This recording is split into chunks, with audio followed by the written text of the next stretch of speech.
Hi guys, welcome to Pakistani father and son reaction. कैसे हैं आप सब? मेरा नाम मुजाहिद है। मेरा नाम यार भाई साहब, भारत ने बांग्लादेश को दे डाली ऑफिशियली पहली जंग की धमकी और उसके बाद लगा दिया S-400 धमकी दे दी है जंग की। भारत ने साफ साफ बोला है कि बेटा ये हमारी ऑफिशियल तुमको पहली धमकी और आखिरी धमकी है जंग की। अगर कोई मस्ती की तो इसके बाद पूरा बांग्लादेश तो उड़ता हुआ नजर आएगा पाकिस्तान। बांग्लादेश का क्या बनेगा वजह? इंडिया के सामने क्या है? ये तो कॉकरोच है भाई। कॉकरोच का एक तो चूंटी है ये। तो वॉच करते हैं, देखते हैं भाई साहब, ये तो देखेंगे तभी पता लगेगा आखिर किस तरह से भारत ने किया है बांग्लादेश का ये बुरा हाल। तो कौन करते हैं start. Unknown gunman Sheikh Hasina के जितने दुश्मन थे उनको एक एक कर खत्म किया जा रहा है। क्राउड जो निकले बांग्लादेश के अंदर वो समझते हैं कि उस्मान हादी को हिंदुस्तान की इंटेलिजेंस एजेंसी रॉ जो है रिसर्च एंड एनालिसिस विंग ने उन्हें कत्ल कर दिया है। उस्मान हादी वही है जिसने फेसबुक पे पोस्ट लगाई थी ग्रेटर बांग्लादेश बनाऊंगा। वही बंदा है जिसने पोस्ट में ये लिखा था कि 7 सिस्टर्स यानी कि भारत के जो नॉर्थ ईस्ट के स्टेट्स हैं उनको अलग करके हम बांग्लादेश में मिला देंगे। नक्शा देखें ना बांग्लादेश का, तो बांग्लादेश के इधर भी भारत है, इधर भी भारत है, इधर भी भारत है। 40 से लेकर 45 ऐसे कॉकरोच हैं जो मारे गए हैं। ये पागल लोग हैं, they are out of control. और मुझे एक बात ये समझ में नहीं आती, भारत ने वहां पे वीजा वीजा वीजा वीजा। एक बात बताओ यार, ये वासुदेव कुटुंबकम बंद करो। हम लोगों ने ठेका ले रखा है क्या? आपने हसीना वाजिद को रखा हुआ है, फिर हसीना वाजिद यहाँ से बैठ के सुपारियां ले रही हैं उनके स्टूडेंट लीडर्स की, तो वक्त तो लगेगी। भारत क्या अब निकालेगा जो हिंदू वहाँ पे रहते हैं, सॉरी जो बंगालीज वहाँ रहते हैं, बांग्लादेश के लोग जो भारत में हैं। बट अब जो पानी है वो सर के ऊपर जा चुका था। इसी कारण से भारत ने 2 स्टैंड लिए, पहला तो मिलिट्री और दूसरा डिप्लोमेटिक। और करो मदद, ये बांग्लादेश को हम इतने पैसे देंगे, बजट में पैसे बांध रखे हैं कि बांग्लादेश को इतने 100 करोड़ रुपए हर साल मिलेंगे। ये गिफ्ट के तौर पे हम दे रहे हैं इन पागलों को। वहां पर एक मंत्री ने बोल दिया अब तो कि हम युद्ध में एंटर कर चुके हैं भारत के साथ। और भाई भारत तुम्हारा बाप है, तुम्हारा जो हलाला किया था हमने पाकिस्तान का, उसके बाद तुम पैदा हुए थे। मिलिट्री रूप से पहले तो चिकन ने कॉरिडोर के यहाँ पर S-400 न्यू बटालियन और राफेल ब्रह्मोस को तैनात किया गया। इनका एक बात बताओ, इनका एम्बेसी क्यों खुला है यहाँ पे दिल्ली में? मुझे यही बात समझ में नहीं आती। आप इनके एम्बेसडर को डिक्लेयर करिए पर्सोना नॉन ग्राटा और अपना एम्बेसी वहां पे बंद करिए ढाका में। कोई बातचीत नहीं करनी इन लोगों से। क्यों ये सांप के बच्चे पाल रखे हैं यहाँ पे? और सांप है ना, भारत ने इनको। नमस्कार दोस्तों, पानी सर से ऊपर जा चुका है और अब वक्त है कि हमें एक बहुत बड़ा कदम उठाना होगा। और इसके लिए अगर हमें मिलिट्री ऑपरेशन करनी पड़े तो उसके लिए भी तैयारी करनी होगी, क्योंकि बांग्लादेश अब अपनी औकात से ज्यादा उछल रहा है। कुछ दिन पहले शरीफ उस्मान हादी को किसी अज्ञात लोगों ने गोली मार दी, जिसके बाद से पूरे बांग्लादेश में एंटी इंडिया प्रोटेस्ट होने लगे। यहाँ तक कि बांग्लादेश में हमारे इंडियन हाई कमीशन को भी लोगों ने घेर लिया। और बात यही नहीं रुकी, इन जिहादियों ने एक हिंदू व्यक्ति को मॉब लिंचिंग कर बुरी तरह मार दिया। दोस्तों, अगर अब हमने कुछ बड़ा एक्शन नहीं लिया तो हालात और खराब हो जाएंगे। इसलिए चिकन नेक में इंडियन आर्मी ने S-400 आकाश एयर डिफेंस सिस्टम समेत कई मिलिट्री वेपन्स तैनात कर दिए हैं। इनफैक्ट भारत ने बांग्लादेश के हाई कमीशन को भी समन किया है और उन्हें सीधी वार्निंग दी है कि अगर बांग्लादेश में भारत के खिलाफ ये प्रोटेस्ट नहीं रुके तो भारत मिलिट्री एक्शन लेगा। इसी टॉपिक पर चलिए आगे इस वीडियो को देखते हैं। चैनल को सब्सक्राइब और वीडियो को लाइक करना ना भूलें। जय हिंद। मास्क उतर गया। वहां पर एक मंत्री ने बोल दिया अब तो कि हम युद्ध में एंटर कर चुके हैं भारत के साथ। और भाई भारत तुम्हारा बाप है, तुम्हारा जो हलाला किया था हमने पाकिस्तान का, उसके बाद तुम पैदा हुए थे। और इनकी ऑडेसिटीज देखिए, हमें बोलते हैं हम ग्रेटर बांग्लादेश बनाएंगे, नॉर्थ ईस्ट को अपने साथ ले लेंगे।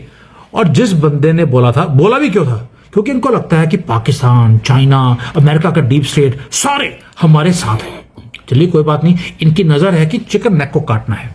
कोई बात नहीं, क्योंकि जिसका कुछ कटा होता है उनको दूसरे का कुछ ना कुछ काटने में इनके दिमाग में रहता है। हमने भी कुछ नहीं किया। जिस बंदे ने ये बोला था हमने कुछ नहीं किया, शेख हसीना ने उसको न्यूट्रलाइज कर दिया। एक माथे पे गोली मारी, एक मुंह पे, यानी कि शक्ल भी पहचानी नहीं जा रही उस बंदे की। मुंह से तो गोली निकाल दी, लेकिन मुंह से निकाली जरूर, लेकिन आत्मा ऑलरेडी ऊपर निकल चुकी थी। उसके बाद एक साइलेंट मैसेज डिलीवर किया गया कि जो हमारे साथ पंगा लेगा, भारत के साथ या शेख हसीना के साथ, उसे छोड़ा नहीं जाएगा। अब यूनिस ने भी कोई हरकत कर दी। ये तो हो गया कि हमने एक बंदा मार दिया, हमने मतलब कि शेख हसीना ने अननोन गनमैन से अपना एक दुश्मन को मरवा दिया। जगह जी अब यूनिस ने पंगा ले लिया, और उसने भी एक आदमी को छोड़ दिया है। अब ये जो प्लॉट है अब वो और भी ज्यादा गहरा होता जा रहा है। यूनिस गवर्नमेंट ने एक आदमी को छोड़ा जिसका नाम है परेश बरुआ। ये उल्फा का कमांडर है। ये वो आदमी है जो पिछले 50 साल से लगा है कि मुझे असम के टुकड़े करने हैं, भारत को काटना है। शेख हसीना ने इस बंदे को हमेशा ही जेल में रखा और यूनिस ने उस बंदे को निकाल दिया है।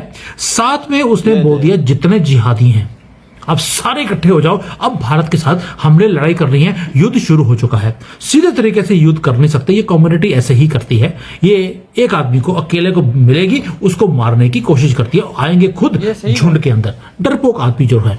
अब आते हैं, थ्रेटन कर दिया कि भाई हम भारत का जो 7 सिस्टर्स है इसको हमने डिलीट करना है, काटना है और बांग्लादेश के साथ मिलाना है।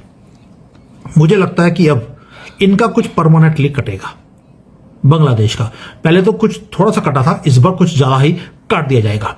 और इनके जो रेडिकल लीडर्स हैं उन्होंने स्टेज के ऊपर खड़े होकर ओपनली बोलना शुरू कर दिया कि अब वो भारत के 7 सिस्टर्स को काट देंगे। और भारत ने पहले बोला है any statement given by Pakistan और Bangladesh will be treated as act of war. इसलिए जो अननोन गनमैन है, जो ये 40-50 लोग मारे गए बांग्लादेश के अंदर, उसके बाद इन्होंने अपनी, क्योंकि ऑफेंसिव डिफेंस है हमारा, अब वो डिफेंस वाला काम नहीं करते हम लोग, ये 2025 है, ये बांग्लादेश को अब जाके समझ आ रहा है। उन्होंने अपने लॉन्च पैड्स को शिफ्ट करना शुरू कर दिया। जो रेडिकल वॉइसेस थी वो साइलेंट होनी शुरू हो गई हैं और अंदर से आवाजें आ रही हैं कि भाई पाकिस्तान में ठोका था, आज बांग्लादेश में कर रहे हैं, चुपके से काम करते रहो। यानी कि ढाका से लेकर चिटागोंग से लेकर आप कोई भी एरिया ले लीजिए, क्लीन अप ऑपरेशन, जिसको हम स्वच्छ ऑपरेशन बोलते हैं, स्वच्छ भारत अभी हुआ नहीं, वहां पर हो जाएगा, स्वच्छ ऑपरेशन शुरू हो चुका। इधर हुई है वीडियो। पहले तो मैं बात ये करता हूँ, इंडिया ने अपनी एम्बेसी जो बांग्लादेशियों के वीजे लगाता था, इंडिया ने वो भी प्रॉपर बंद कर दिया, प्रॉपर बंद हो गया। भारत का फैसला आ चुका है, आज सुबह भारत का ऑफिशियली फैसला आया है। भारत ने अपना एम्बेसडर भी वापस, बिल्कुल, और जो इलाज करवाने आ रहे थे उधर, उनका भी वीजा बंद कर दिया। और आज भारत ने ऑफिशियली इनको बोल दिया है, ये अब हमारी तरफ से लास्ट टाइम है। अगर तुमने कुछ हल्की सी चूंटी के बराबर भी कोई हरकत की ना, तो पूरे बांग्लादेश में मिसाइलों की बारिश होने जाएगी और पाकिस्तान से भी बुरा हाल हम तुम्हारा करेंगे। ये भारत ने ऑफिशियली धमकी दी है, जाके देख लो। बिल्कुल, और इंडिया ने S-400 और आकाश अपना डिफेंस सिस्टम भी लगा दिया उधर। मैंने सुना लेजर हथियार भी लगा दिए सब ना। ये मतलब कि कोई है वो, उसका क्या कहते हैं, आर्टिकल्स वगैरह मैंने पढ़े हैं, वो कहा जा रहा है कि अभी इसके बारे में वो बताया नहीं है भारत ने, लेकिन वहाँ पे लेजर हथियार तैनात है। और उनका एक जिहादी है, वो बोल रहे हैं हम आसाम के टुकड़े करके बांग्लादेश में शामिल करते हैं इसे। और जो साथ वो जिसने बोला है ना 7 सिस्टर नहीं है, वो सुनो ना, वो जिसने बोला है वो अगले 2-3 दिन में नजर नहीं आएगा। ये बात लिख लो मेरी, 2-3 दिन में वो बंदा नहीं जिंदा होगा। इंडिया की 1 इंच की जमीन जो नहीं, 1 इंच की वो भी तुम नहीं ले सकते। 1 इंच नहीं होता। एक तो तुम्हें भारत ने पैदा किया, और भाई साहब उसका क्या कहते हैं, और तुम भाई साहब बातें करते हो यार। पैदा तो किया है ना, देख ना क्या कुर्बानियां दी इंडिया ने। 1971 में ये खुद अलग हो सकते थे, इंडिया ना होता तो ये आज हमारी तरह। इनके पिछवाड़ों में किधर दम था साला, इनके पिछवाड़ों में दम, साला पिछवाड़े पे बंदूकों की गोलियां खा रहे थे। फिर इंडिया के आगे हाथ जोड़ा, हमें बचा, उन्होंने बचाया सब कुछ, आज उसका फल दे रहे हैं इंडिया को, देख लो। और फिर भारत ने अब इनकी बजा दी है। भारत ने कहा पुत्रो आओ अब, नहीं तो ऐसी ब्रह्मोस की बारिश तुम्हारे देश पे करेंगे कि तुम्हारा देश भी चीख उठेगा। तो ठोक रहा है ना यार, कल नहीं देखो 2 अंदर इंटर हुए तो उनको ठोक के रख दी जगह है, उनको सीधा बदतर हुरों के बाद पहुंचा दिया है भारत ने। और आज देखो आज क्या कर दिया भारत ने। अरे जिस देश के सामने S-400 और आकाश जैसा कवच खड़ा हो तो उस देश को कौन बेच सकता? इलाज करवाने तुम इंडिया आते हो, मजदूरी करने तुम इंडिया आते हो, सब कुछ काम करने इंडिया आते हो, फिर उसको आंखें दिखाते हो।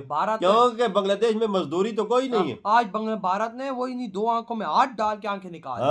तो भाई आपकी क्या थॉट है इस बारे में? वीडियो तुम करते हो।